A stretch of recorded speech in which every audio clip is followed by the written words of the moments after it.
Class आज हम पढ़ने जा रहे हैं loop equation method of network analysis. इसके ये जो है आपको मैं सर्किट डायग्राम बना के दिखाती हूँ लूप इक्वेशन कि आपके पास अगर कोई सर्किट हो तो आप उसके ऊपर लूप इक्वेशंस कैसे लगा सकते हैं और आप कैसे उसको सॉल्व कर सकते हैं। मेथड ये भी नेटवर्क एनालिसिस का किरचॉफ लॉ के से अगला एक नया मेथड है जो आप पढ़ने जाना है।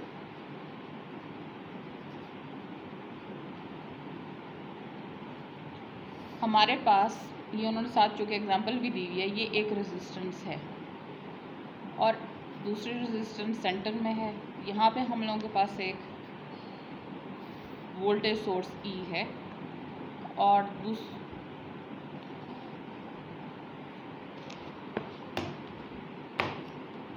दूसरा आप लोगों के पास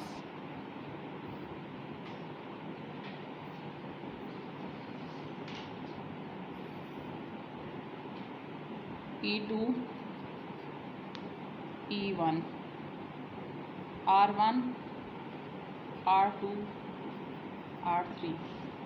अब जब आप लोगों के पास लूप करंट चलना शुरू होगा तो आप लोगों ने एक बात का ख्याल करना है। आपने अगर सब में क्लॉकवाइज डायरेक्शन में करंट रखा है आपकी बुक में, चूँकि ये क्लॉकवाइज डायरेक्शन है, ये देखें घड़ी की टिक टिक, अगर यहाँ पे हम 12 लिखें तो इस तरह से होती है।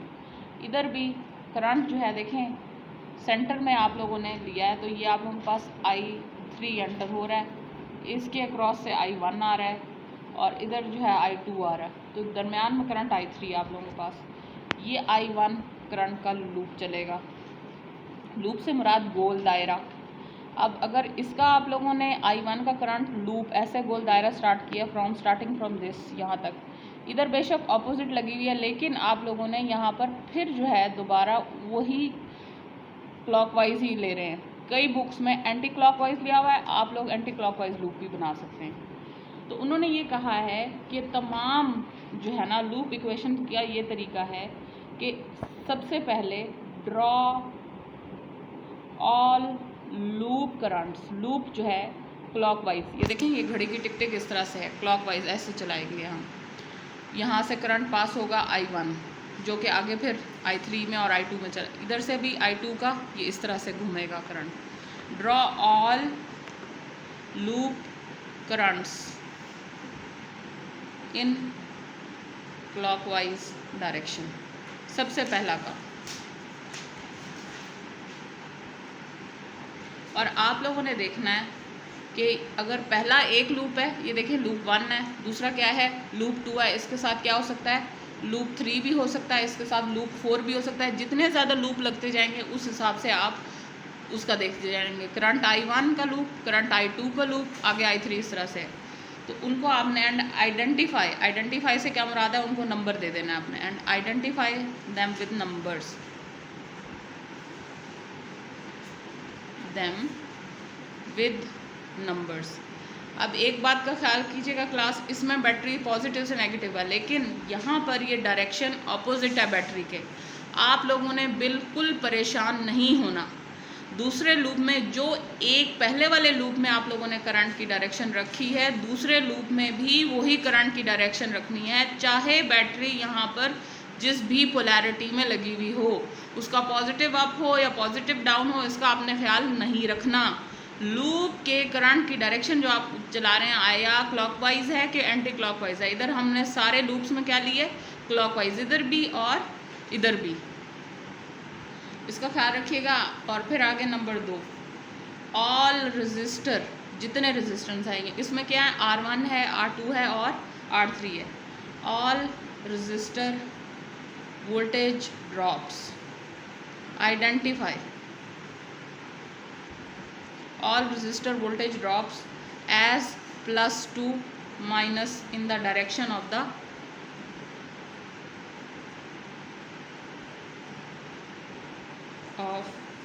loop current। कैसे, ये मैंने क्या लिखा है।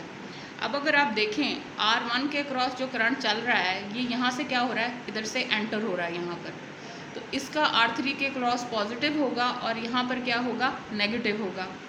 लेकिन इधर ऐसा है कि जो I2 एंटर हो रहा है R3 में वो इस तरफ नीचे से एंटर हो रहा है। इस वजह से आपकी बुक में चूँकि ये नीचे से एंटर हो रहा है यहाँ पे करंट, तो इस वजह से आपकी बुक में ये जो करंट एंट्रेंस है ये प्लस नीचे आ जाएगा और क्या हो जाएगा, लूप सेकंड में माइनस ऊपर चला जाएगा। प्लीज़ इसको रोकिएगा। जैसे कि मिसाल के तौर पर नोट फॉर I1, आप लोगों के पास जो VR3 voltage drop across resistance R3 है इज़ प्लस पॉजिटिव है एट टॉप ऑफ R3, जबकि आप लोगों के पास I2 जो है उसमें क्या है, पॉजिटिव है वो एट द वोल्टेज ड्रॉप जो है I2, चूँकि यहाँ से एंटर हो रहा है करंट इधर, तो VR3 is positive at the bottom.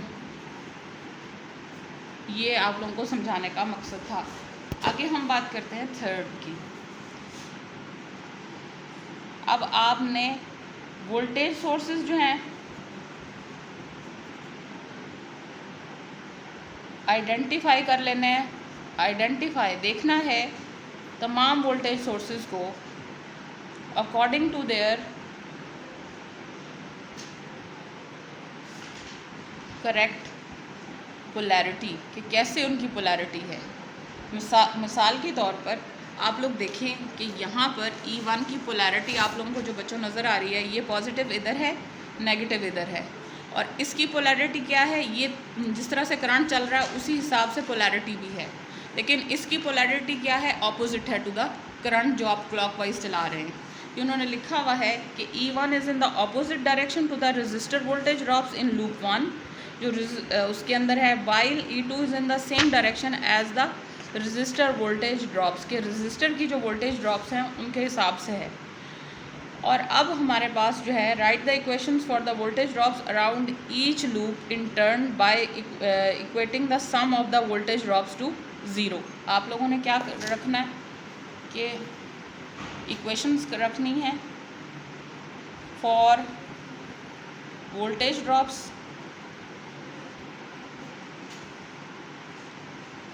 around each loop in turn equating the sum of voltage drops to 0।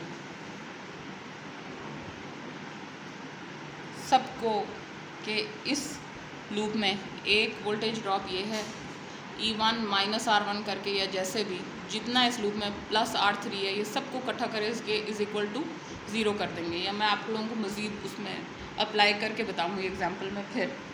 और आखिर में जो हम बात करते हैं वो है solve the equations for unknown currents,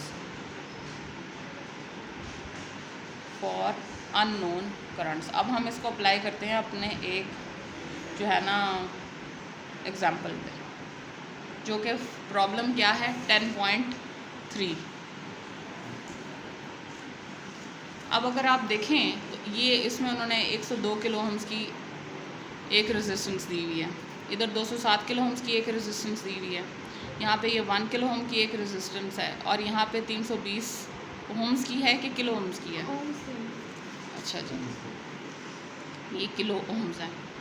अब अगर आप देखें तो ये लूप 1 चला है, यहाँ पे प्लस माइनस है, इधर से लूप 1 आप लोगों ने चलाया, ये भी क्लॉकवाइज, ये भी क्या है क्लॉकवाइज। अब ये दो बैटरियाँ लगी हुई हैं, एक 15 वोल्ट की, एक 10 वोल्ट की। आपने इसको ABCDE का नाम दे दिया। ये आप लोगों के पास क्लास, प्लीज़ इसको देखिएगा, ये है, ये आप लोगों के पास फिगर 10 अशारिया जो है ना 10 ये है।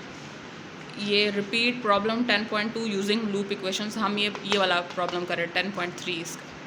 तो अब जो है आप लोगों ने लूप A, B, E और F के लिए, जो आप लोगों के पास करंट लूप 1 है, उसके लिए आप लोगों ने क्या किया, E1 minus R1, I1 R1, इसमें से भी चूँकि ये सीरीज़ में है, यहाँ से जो करंट जा रहा था I1 जा रहा था, इधर भी क्या है माइनस I3 R3, इधर भी क्या आ गया माइनस I2 R2, और साथ क्या हो जाएगा, आगे जो ये आ रही है ये अब क्या बनेगी, माइनस में आएगी।